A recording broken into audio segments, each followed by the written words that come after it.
I can't go another day with this on my mind. And I think it's time for a discussion. Why you so hard? Show me that you love me, baby. Why you so hard? Show me that you care. So many days, so many nights, so many tears. I had to cry. Told me you love me. Love was a lie. Loving you was a mistake.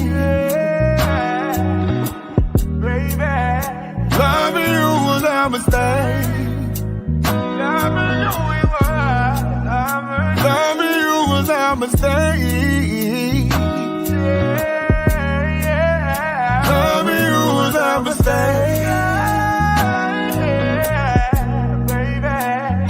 Play me like guitar, baby.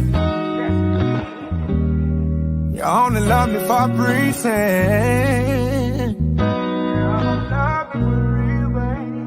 Play with my emotion, girl. And I don't wanna be your friend. Play me like guitar, baby. Love I have for you is real, yeah. While you're playing with my heart, babe. Let me tell you how I feel, baby. So many days, so many nights, so many tears. I had to cry. Told me you love me. That was a lie. Loving you was a mistake, baby. Loving you was a mistake. All right. Welcome back to the Chatterbox with yours truly, King Jacob. I am that guy, King Jacob. And that was Antonio Marty with Loving You Was a Mistake. Poured his heart out in that song. So, check him out, man. Indie artist coming up on that Southern Soul market. Really, really, really well put together, brother. And so I do have a special invited guest tonight, and we're gonna talk about community, family, education, along with community reform, policies and procedures. So, without further ado, I have Miss Valerie Day-Hall on the platform with me this evening. Hey, Miss Hall, how you doing? I'm doing good, Mr. Jacob. How are you? I'm doing well, and just want you to go ahead and formally introduce yourself to the audience so they'll be familiarized about who you are, what you represent, and, the type of journey that you've been on. All righty. I am a mother of 4 and a Glam-Ma of 4. I moved into Charlotte, North Carolina about 2004. Looking for a better education and opportunities for myself and my 2 daughters, who at that time were little toddlers. I had just retired from the police department. Quite a few issues with that, but we can probably get into that a little later. But I retired from there. I moved down here, and I've just been trying to get into doing different things where I can help out. My passion was the police department, the best job I've ever had, hands down. And it wasn't just about the money. It was about being able to help people. It's just that high that you get when you're able to do things to help other people. And I've tried to do it here in the school system. And I'm working on something now where I can work on a security thing that I'm trying to get together, where I can put a team together and we can implement different policies and procedures from pre-K up to college. There's just way too many deaths by guns, and knives and suicide in our Hmm. school system. And we have to figure out as a whole what we can do to help our children. Right, right, right, right. Okay, so if you can set your camera up a little bit closer, so the audience can see you and so they can get familiarized with you. So they was like, oh, she was on Jacob's show. You know what I mean? Okay, okay, Okay, here we go. let me move it here. Okay, Okay. all right, here we go. Perfect, perfect, perfect. Okay, so uh, let's talk about as far as why you became a police officer and why was you so passionate about it, and because a lot of police officers get a bad rep for because of what we've seen on camera, you know, because of what's been going on. But I would say that all are not bad. It's actually some great ones out there, and it just gives them a bad name. So why was you so passionate about this position? Would I should I say this profession? Yes. um, Being a police officer gave you a lot of different powers. Um, those powers can be used for the good, and then as the bad officers, they can be used for the bad. For me, it was all about being able to go out daily and do different things to help people, whether you're running to a scene where someone's getting shot or even though there's a fire department, we're still running into fires and trying to save people, to help out when we're there because we're all first responders. um, Sometimes domestic situations, sometimes it's just going into the school system and talking with the kids who might want to become police officers and explaining what your job is. It's just whatever you can do to help people, and that was the passion I had in order to become an officer.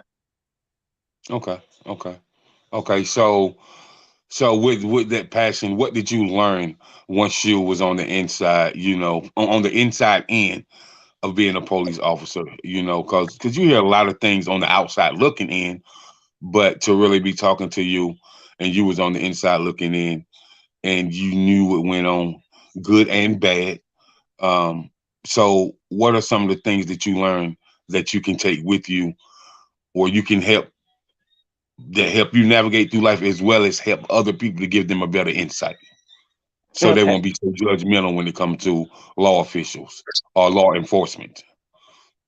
The first thing I can say that I truly learned was you have to realize within yourself, everybody is not like you.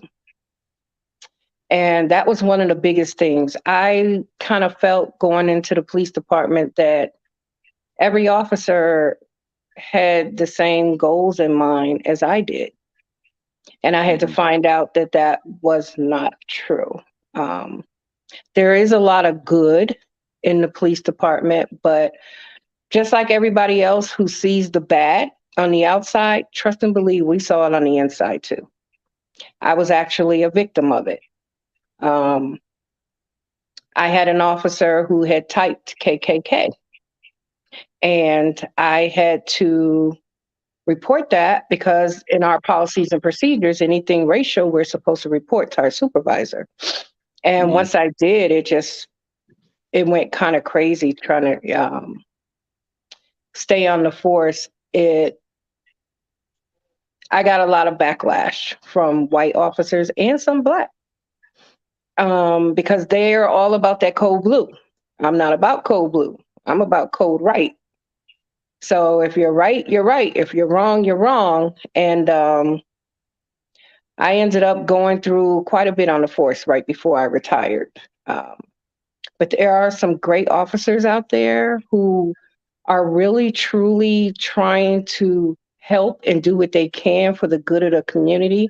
Just like we see bad on social media, you see the good too. You see some of them officers out there in their uniforms on duty playing basketball on the court or dancing at a party that they might be doing security at. Um, so it's all about going into a situation and picking and choosing what you can take out of it to make yourself better. You can't just go and absorb everything. You have to pick and choose what you want, and you have to realize that everybody's not in it for the same reason. So for that, you have to stay clear, because you a lot of times can be guilty by association. You don't have to be doing things, but just being at the wrong place at the right time. Okay, okay, okay. And so when you say that you went through a great ordeal, a really um, kind of distasteful time, when that happened to you while being a police officer, and for you to be, a strong, courageous black woman and not have some of the black men that's police officers stand up for you. Like, how was that feeling for you? And did you kind of like stand on top of what you believed in to let them know that I'm not down with that, and just for the brothers to not have your back on it, like, what was your mental thought process, your emotional thought process? And you definitely had to have them spiritual warriors with you to fight those demonic spirits off. And so if you can Yeah. elaborate on that.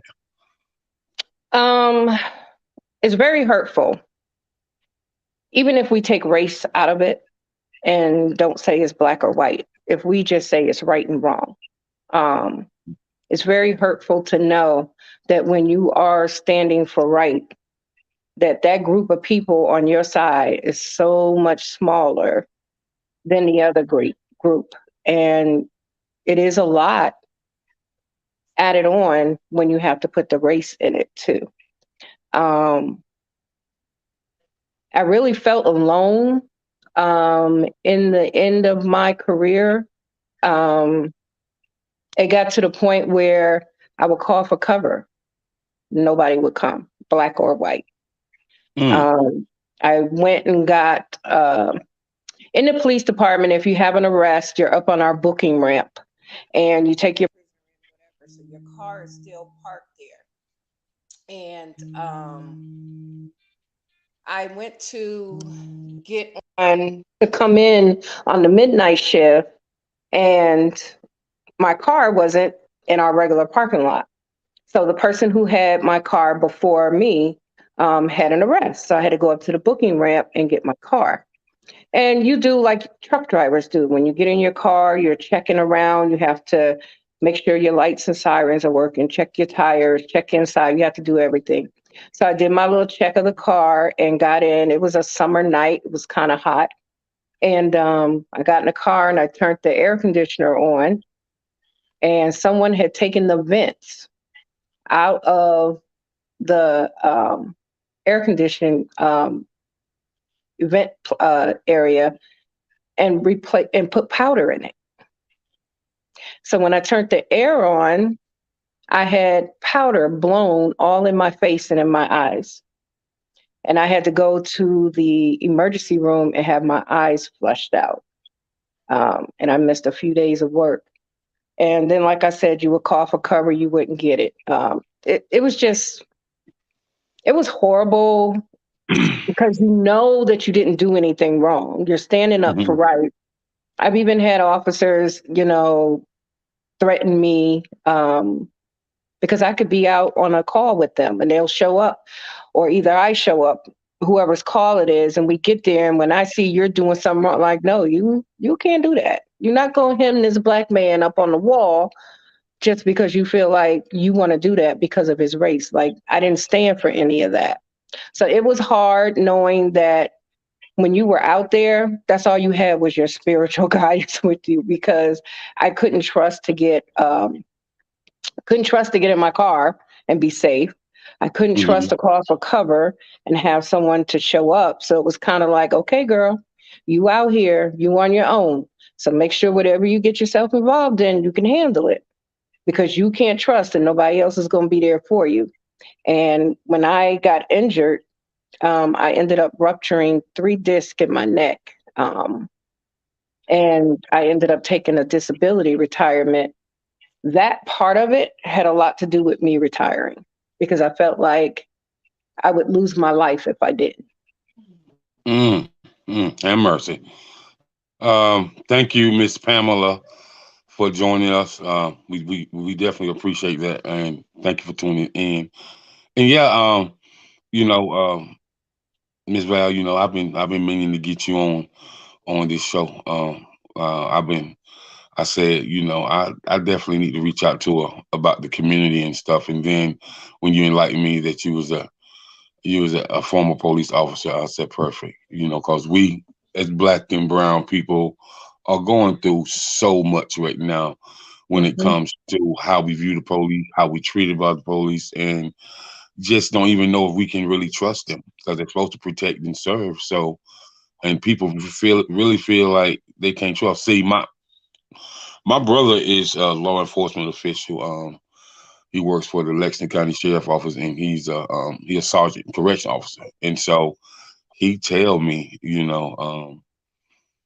all the time, man, that it's a lot that comes to being a police officer. Even when he's booking people in, he says a lot. Even on the correctional side, it's a lot. Cause my dad was a correctional officer for 30 years, and so he used to tell me it's a lot. And my brother followed his footsteps, but not I was like, no, I'm good.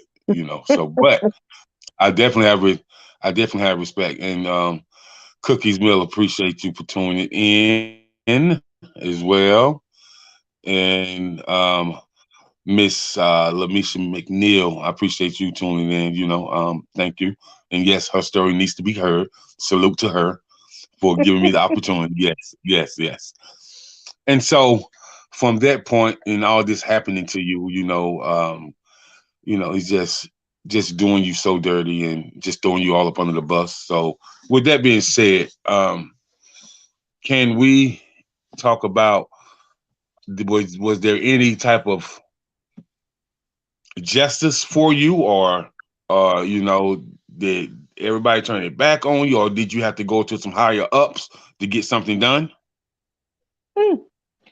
No justice, no peace. No None at justice, all. no Uh, peace. I I had an incident after I found the KKK. I had another instance where I lived near a park, and at that time I only had my two sons, Hmm. and my sons went to the park to walk their dogs, and they were forced out of the park because we had a Rottweiler and a pit bull, and someone else was with another friend of theirs had a dog, and they had stopped and they were all talking. But you got all these dogs together, so of course they're barking at each other, whatever. They don't know each other. And the cop came up and he kind of forced them out of the park. So when they came home, they didn't tell me about it. I overheard them talking, and I went down to the police department. I filed a report. But the first thing I did was call our CAD division, and I asked who was the officer who encountered the young guys in the park with dogs. And the sergeant was like, "Oh, he's right here. You want to talk to him?" I said, "No, I just wanted to know who it was." So I go and I file a complaint. And this officer found out that I was at the police department filing this complaint on him. He booked off of work early. He was working 4 to 12 shift. So he booked off about 4 hours early. And he lived in an adjoining town, like Charlotte is to Pineville. Hmm. It's like Bridgeport to Fairfield. And he went home and then called the police in his town and said that I called him and threatened to kill him because he was messing with my sons. Oh, wow. Yeah. Oh, wow. So I ended up getting Unbelievable. arrested. So you ended up getting arrested because of some hearsay. Lies. Right. What they Right. did was there's this pizza place where a lot of the cops hang out at. And it's about 2 miles from where my home was there. And this particular cop hung out there quite a bit. And he had friends that hung out there. So he had one of his friends to call his house from a payphone in that parking lot. And um, he calls the police and said, I'm the one that made the call. They traced it back to a call to that payphone. And then they ended up doing what they had to do and got a warrant for my arrest. And I ended up, and this is another thing that Black people need to get better at, jury duty. Until you're in it, you don't realize how important jury duty is to people of color who are going to judge accordingly. When you end up with a lot of white people on your jury who may be racist, you're in trouble. And there's not a whole lot of picks of people of color because we walk in there and the first thing we want to do is look for a way to get out. Oh, nope, I can't do it. I think he's guilty. I've had my brother's a cop, or they start making up stuff to get out of doing jury duty.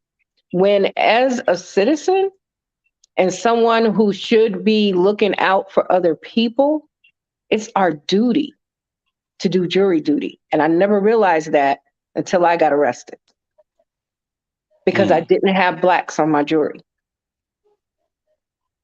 Wow.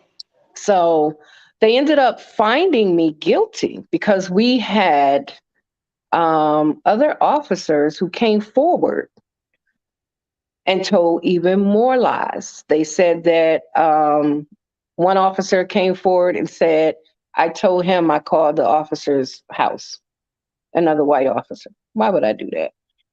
Wow. And I'm like, I've been on the force long enough where if I wanted to do something to somebody, it wouldn't be me calling your house and his wife says, I called and said my name. Let me talk to your husband. Why would I tell you who I was? Why would I threaten to kill you? If I wanted to do something to you, I would just do it. I ain't gonna give you a heads up on it, But you had these officers who, she said this or she said that. It just goes to show you how certain people stick together and others don't. And then at the end of the trial, they give the so-called victim a say in your punishment. So he wanted me to not be able to carry a gun again. He wanted me to get my permit revoked.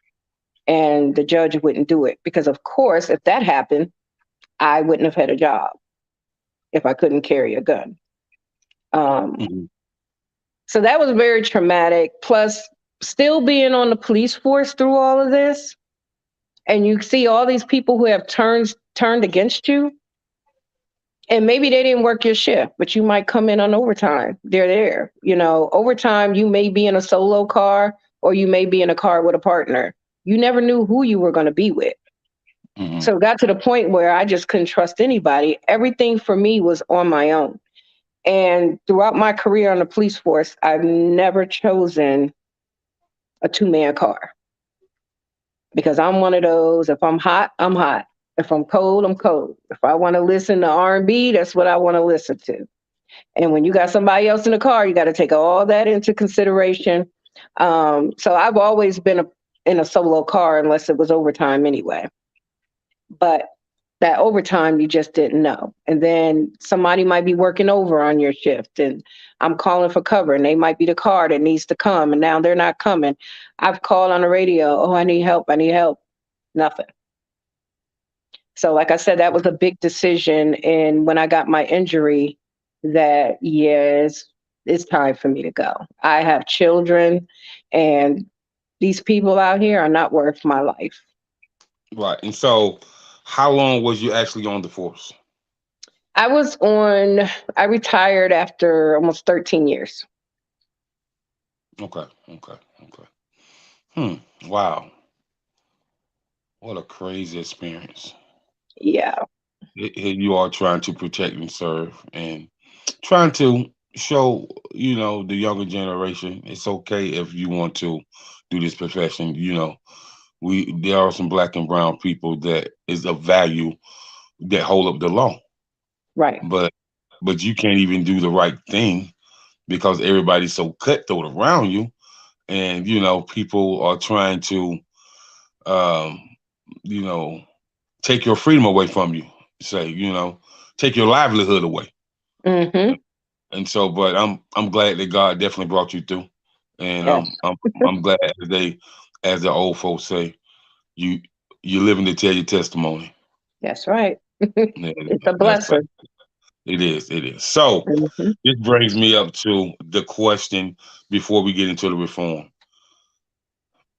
From you being on a standpoint as being a former police officer, being a mother, being an advocate of education, advocate of community standards, and just a being a black woman that's walking on American soil, and having black sons and having black daughters, because the black sons may go through the racial profiling, but the black women go through sexual profiling, Mm-hmm. you know, Mm-hmm. sexual profiling, you know, um, by black men and by white men that do it indirectly. They won't do it direct. They'll do it indirectly. And so why do you think there is so much trauma in the black communities all across the nation versus on how it used to be? Like, of course I knew OGs. I know OGs that when that street light come on at 9 o'clock, if you was such and such son, you had to take your behind home, or if you didn't have a ride, they put you in the car and take you home. Mm-hmm. You know, you know, hey bro, I seen a little man out here. I ain't sure you had a ride, but I seen him. I know he your son, so here he is. And you might get the back of your head slapped. You might get your head thumped. Cause you're supposed to be home an hour ago. You know what I mean? Mm-hmm. But they had so much respect for the good people of the community and the good people of the neighborhoods that they ain't want you intertwined with them. You know what I mean? Because they respected your family. Mm-hmm. So why versus then versus now is not like that? Do you think it's been the ball dropped about by parenting, or has the ball been dropped by community standards? When I say standards, the village that gave the single parent support.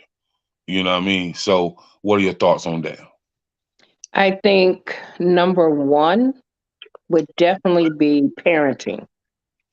Hmm. Um, I had my sons young, uh, and there's a lot of that today. But what happened with me when I had mine, I didn't want no one else raising my son. Hmm. Um, I I didn't depend on other people to babysit or just to say, "Hey, I want to take your son," whatever it was. I wanted my son with me. I was in high school, a senior, and I didn't go to no proms, no ring dance. I went to nothing in school because I wasn't leaving my son with anybody. My son was my son. He ain't property, but he was my property. That was my baby. That was my heart. And nowadays, we don't have that. You can see a lot on social media, Facebook, Instagram, TikTok, whatever it is.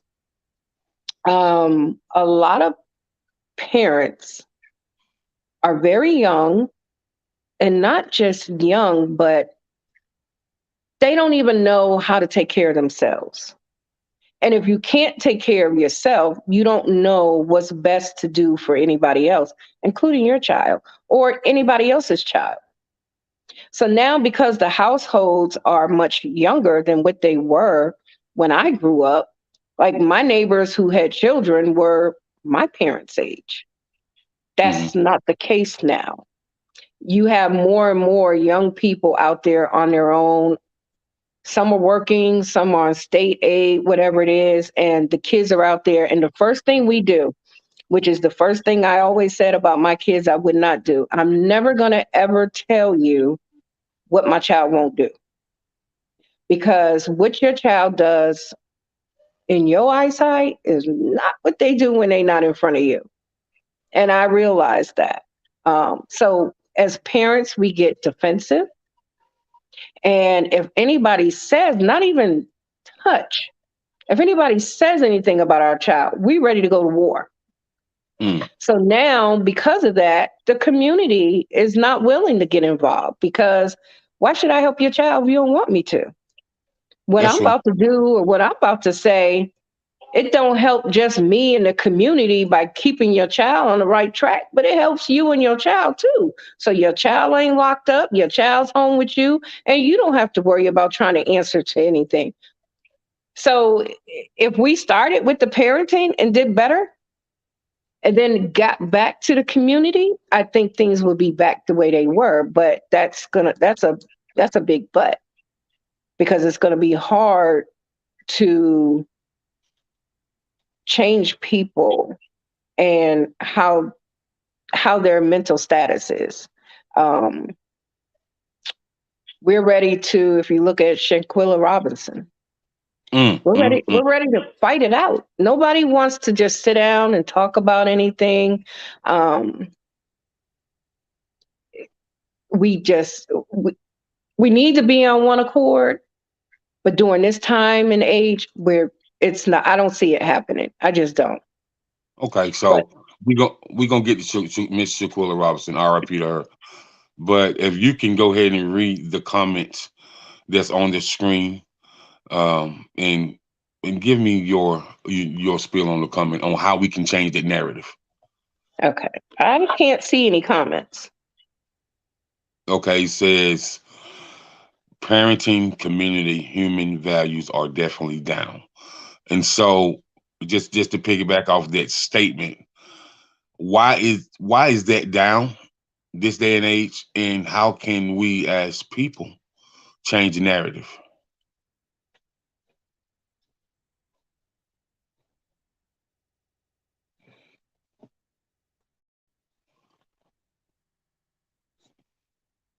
Well, I think that we can change the narrative. Parenting is not an easy job. It's definitely a difficult job, and you have to be a parent to your child and not your child friend.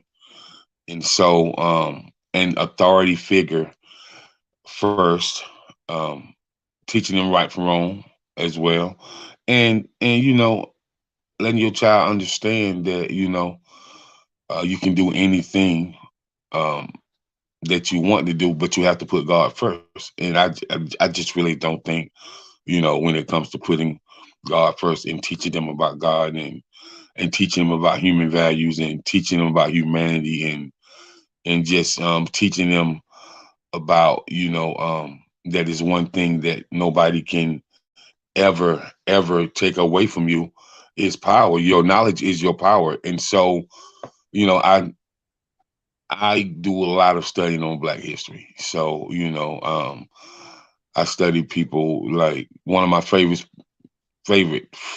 men, young men to study is Marcus Garvey. Because if we think about in 1863, um, Black people was forbidden to read or write, and here we go. He's a college scholar, with multiple degrees, master's degrees, and all the back in them days. And so I feel like a lot of times that we don't teach our kids who has done what before, and if they can make a powerful impact in those times when they was forbidden to do any of that stuff, why can't we now in society make a powerful impact? And I just think, I can say this. How I look at times now is we already knew if my mother or if the school, if my grandmother, if she said, all right, I'm gonna just tell your daddy. Mm-mm-mm. That's just like put the just knock a bolt in your chest. Like, oh my God, man. And it's like, please don't have your father have to get off his job and come to that school, it's going to be some real problems and repercussions. And so I think, you know, having that fear of God in children, and knowing that, that your parents is not going to play these games, and I think that kids got a lot of leeway. They got a lot of give me. They got a lot. I want it because I see it, not like let me work hard for it, or because I remember I'm asking my daddy to buy me some joints. He said you can go clean out somebody's attic. He said you can cut some grass. You can trim some hedges. You can go do whatever you need to do to get those. He said, but I've never had a pair of shoes that cost $170, and I'm definitely not going to buy them for you. Definitely not. And so I just think times is different. And so, you know, I think that with what you've been through, it gives people a lot of insight. And so I'm gonna read this message from Cookies Miller. Yes, Black here is spot on, sir. People of color would know how great they are, and think that would help where we came from or something better you see now. So knowing where you came from and understanding, like I tell people all the time, I don't think I could have, like, the stuff my granny told me, man, about living through those Great Depression days and stuff like that. Oh my God, awfulness. Like, like you can even, and I can tell you a lot of times, even to this day, things are so divided, and why they are divided, because in certain cities, this is the black neighborhood, this is the white neighborhood. It's like people don't really intertwine together. But I met a few pastors that told me, I was like, man, if these people, I mean, black women, white men, black women, like, if they can fight a war together, why they can't serve God together? And so, and I was like, right, right. And so, but with Miss Robinson, so heartbreaking. It's unfortunate situation, and I just wanna, my heart really go out to her family, but everybody that say they're your friend is not your friend. Mm-mm. That's that's for sure. Jealousy and envy are two sick diseases. Jealousy and envy are diseases that's have more potency than cancer. Yeah. And like, when I can say, when I was growing up, you kind of really know who people were, but now you Mm-hmm. don't really know who anybody is, No. because because people have 10 masses on one face. So and my heart just go out to her family. So you're there in Charlotte. So what is really going on with her is is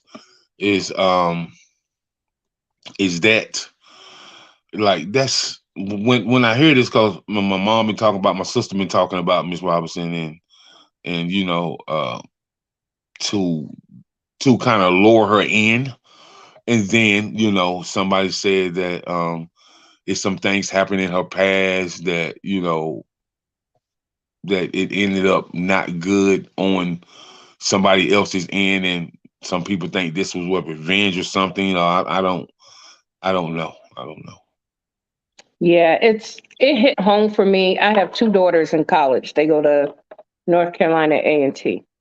Uh-huh. Um, so the ages aren't that much off. And my oldest daughter travels a lot with her friends.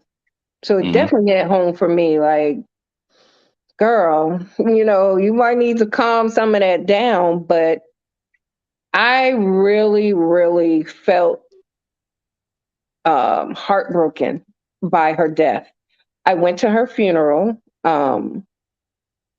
People were like, "You know her?" No, I didn't. But I feel for her and her family, and I went to support. There was another podcast where the guy was asking for Charlotte to come out and support, and I'm like, definitely, because if it was me, I would want that support too. And it was just great to see the support from the community. There wasn't room in the church. They had to ask people to leave because of fire issues, safety. They couldn't have people standing up, so the people had to go outside. But after the funeral, I just sat in my car and I pulled up where they were going to do the procession to the cemetery, and I just recorded all the Mm-hmm. cars that were Mm-hmm. going past. And I was like, for nothing else, this family got support here in Charlotte. And I hope Right. it doesn't stop, because that's a lot of times when we have death, everybody comes out and support. When you first die and you go to the funeral, this family is going to need the support for a while. Yeah. And Yeah, they are. hopefully Charlotte and other communities can be there for them. There was a young lady who spoke at the funeral from, she's from New York, and she goes around and goes to these funerals for people, for Black women who are being killed um, with social injustice. And I went up to her when the funeral was almost over, and I asked her, I'm like, do y'all have a chapter here in Charlotte? And she said, no, we don't really have chapters. So I told her, I said, I'm a retired police officer from Connecticut, and I would very much like to get involved in the work that you do. So she gave me her Mm-hmm. number and told me to, reach out to her by text. It was just powerful, with her and the people that came with her. They spoke at the funeral, and they let that family know we're here until it's over. We're here till the end. You don't have to worry Yeah. about us being here now and then we're gone. We are here with you until the end. And that just really meant a lot to me, because that could have very well been any of our children, any of Right. our daughters, anyone. Right. You know, they all think they got friends. And I tell my kids all the time, you have associates. It takes a lot to be able to call somebody your friend. And Mm-hmm. they have to learn the signs, because I believe there were signs there. But when you are giving of your heart, like evidently Shanquilla was, but the other ones wasn't, you don't see, you ignore the signs. Right. There was a video of her walking through the villa, and she's by herself, and she walks in, and all the rest of them in the room, probably then plotting to do whatever it is they were going to do. But it's like, why was she the only one off by herself over here? Why are they all over here? Mm-hmm. And then the guy who they say Khalil, her best friend, but yet you're got her phone over top of her in a hammock and saying we got our first dead body before she died.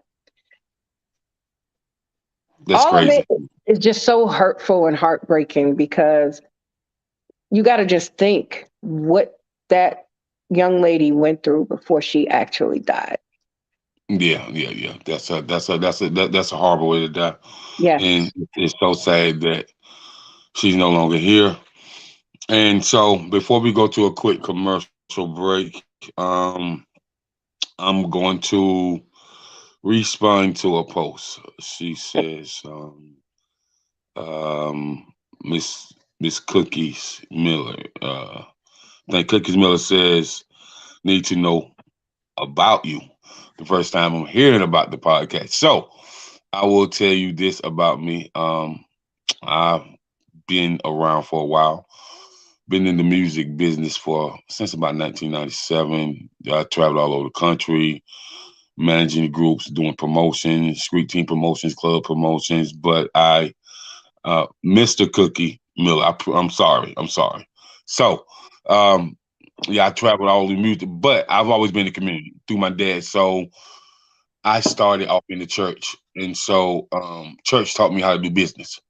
And so, it's like people don't know that there's a lot of intel internal church business when it comes to the church, when it comes to going to church conferences, Christian youth leadership, Christian youth retreat, and all this. So I started off in the church. So, but I have a love for the community.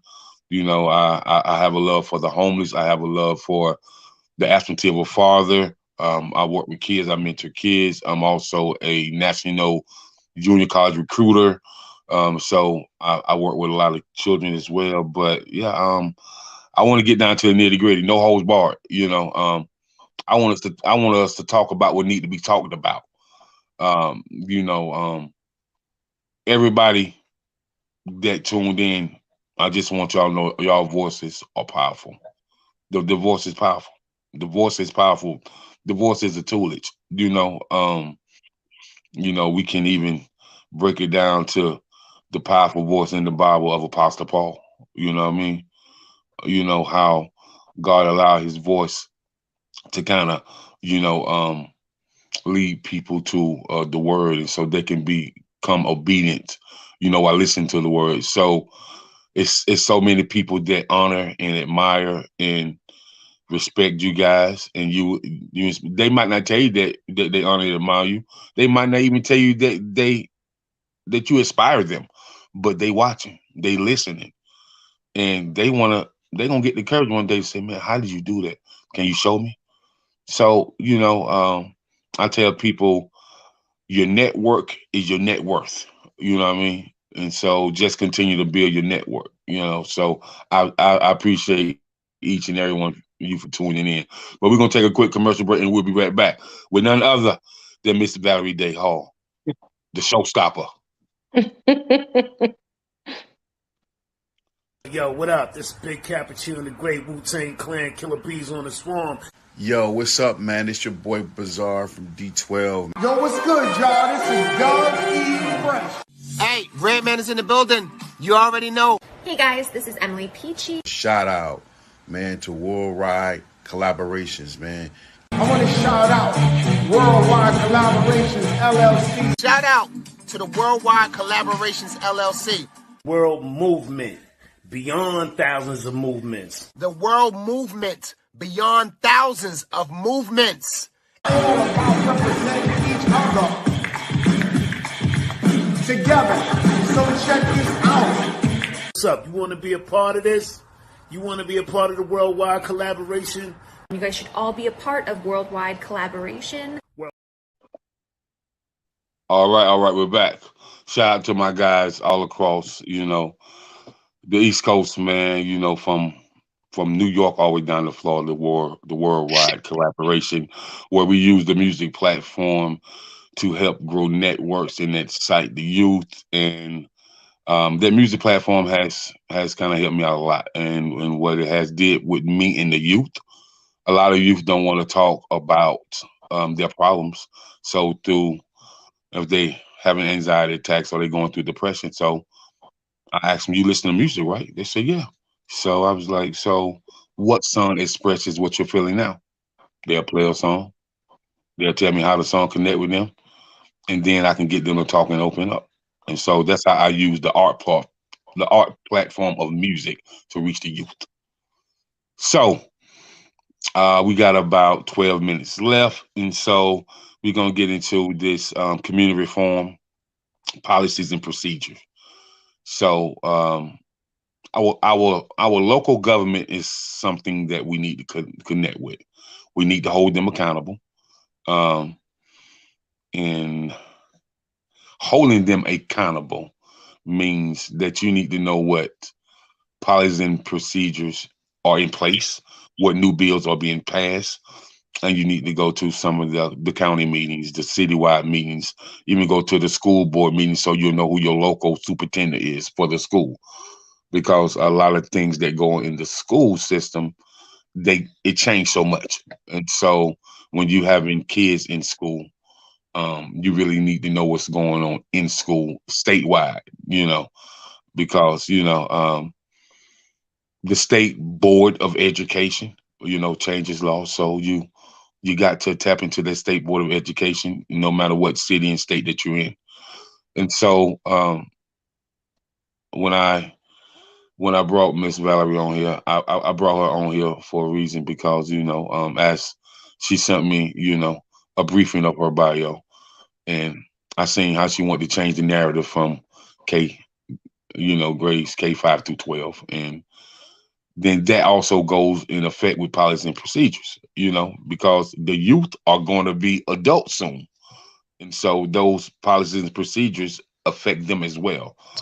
And so, what can you tell us on your end about policies and procedures with you being a former police officer and the complaints that you used to hear about people, and a lot of times, with with law enforcement. I think people will be more in tune with them if they can see them at city councils, the city council meetings, the county council meetings, and if people can get the mayor of their city to kind of sit down and have a conversation with you. Because I tell people, you got to hold them accountable. They're here to serve you. You're not here to serve them. And so if you don't it's their job. You voted them in. And so you got to hold them accountable. And, accountability brings peace. And when it's peace and accountability, people can move as a unit. And when you move as a unit, you can get more funding, because when you have uh, these people that kind of know the money making secrets, like people who've been dealing with Future Homeowners of America, Future Farmers of America, you know, um, people who've been dealing with the USDA, people who've been dealing with the House of Delegates, the House of Representatives, you know, um, people who've been dealing with the Department of Natural Resources, because it's a lot of people that me and you walk every day in passing that have deal with all these different agencies, because they are a U.S. citizen, so they can hold those agencies accountable. Hmm. And this is what I'm gonna say about you, Ms. Val. Don't let me talk to you next year, and you ain't got your nonprofit up and running. I Real got talk, you. Okay. real talk. And I'm gonna tell you why. Real talk. The way your mind is set up, and the way you move, and how you are passionate about changing the narrative. There's no reason why you can't start a nonprofit, get you a bomb grant writer, and y'all change the narrative for real. And I'm talking about changing the narrative like building a whole school, changing the narrative that way. You know what I mean? So policies and procedures. What is your thoughts? Okay, number one, we have to learn what our rules of the government are.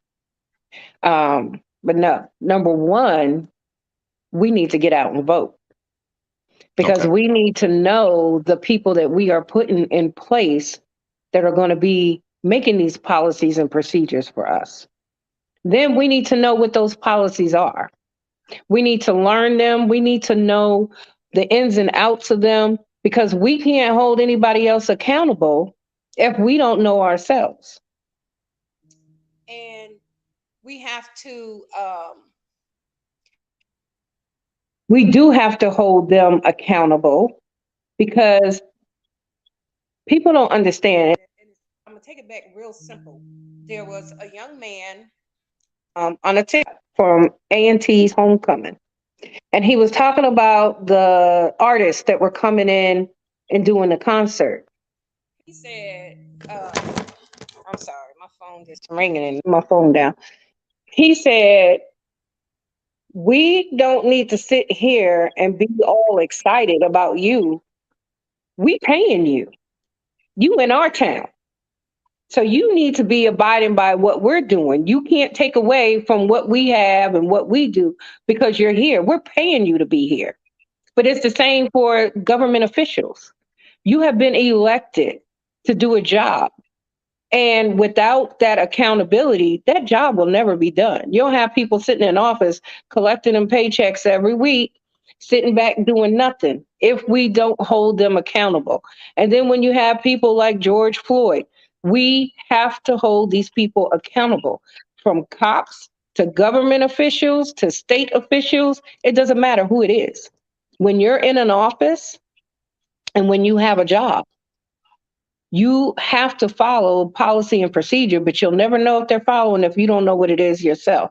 So we need to start getting out into our libraries or on Google and really start searching what these rules are and making sure that our government is doing what they're supposed to do.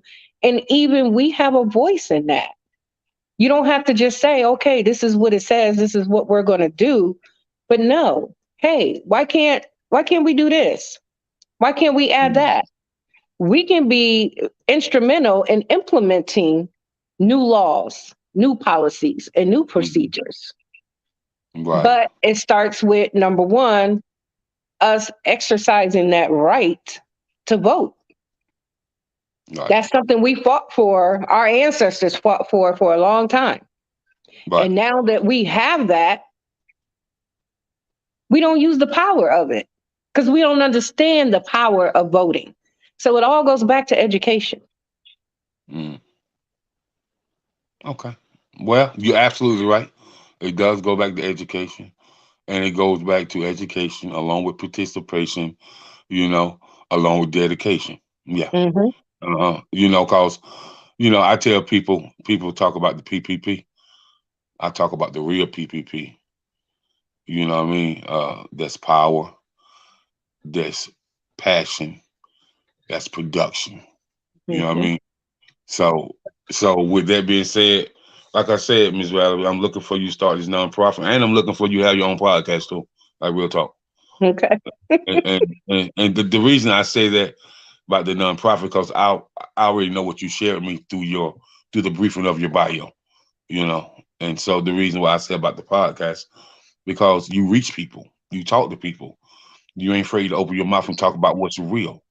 You gonna stand on what you believe in, and you gonna own it. And so with you interviewing people on a podcast, you give them a chance to put a story out that nobody never heard, and that's Hmm. needed in our communities. So yeah. So you definitely need to go ahead and do your thing for real, for real. Thank you for having me. I really appreciate it.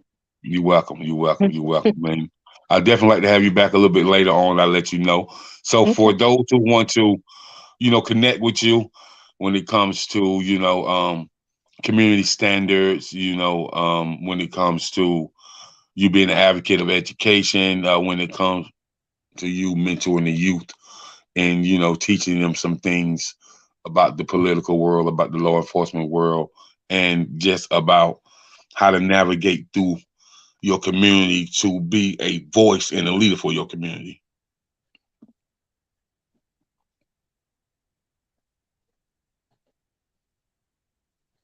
Did you hear me?